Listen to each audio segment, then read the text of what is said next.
Objectivist Dariaries Part 2. And again, let me know in the comments whether you can relate to some of the self-treatment cases I mentioned here. First, I'm not trying to constantly impress everyone to maintain a great self-esteem. Bare minimum. That's a pretty personal one, but for a long time, I have been outsourcing a big portion of my value to others. And don't get me wrong here, external validation from people you respect can positively affect your self-esteem. But you still have to decide what matters to you and be the final arbiter of your views and actions. I mean, that's a pleasure when someone you respect expresses adoration of your views or work, for instance, but always waiting for someone else to confirm that something is valuable and not being able to determine that by your own judgment is a self-esteem issue that must be fixed. Second, I will still laugh at my own joke even if no one else does. Bare minimum. I really adore my sense of humor and I really hate that for a long time I have been trying to adjust it to the company of people I've been in. I mean, not a single company, but different companies, and I did really great job in adjusting my jokes to that humor just to fit in, even though those jokes may not have particularly impressed me. And every time I had that disgusting feeling that I was betraying myself by pretending that something was amusing to me when it wasn't.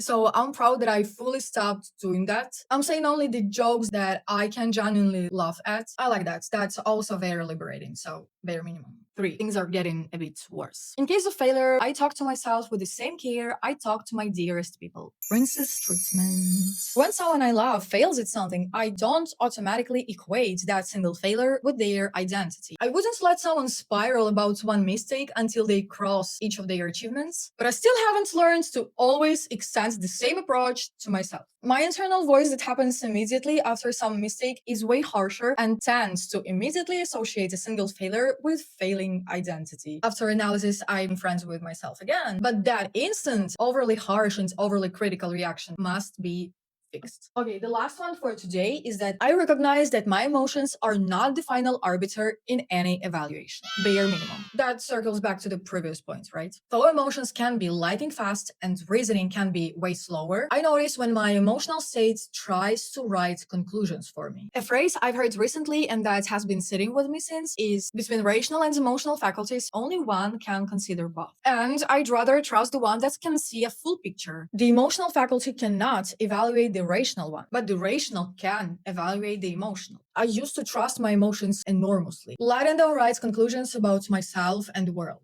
And it didn't lead me to any bright place. I don't treat them as a final arbiter anymore, and I need much less time now to move from feeling an emotion to asking whether it ties me to reality, or just nurture spiraling about my fears and anxieties. Thank you for watching! Woo!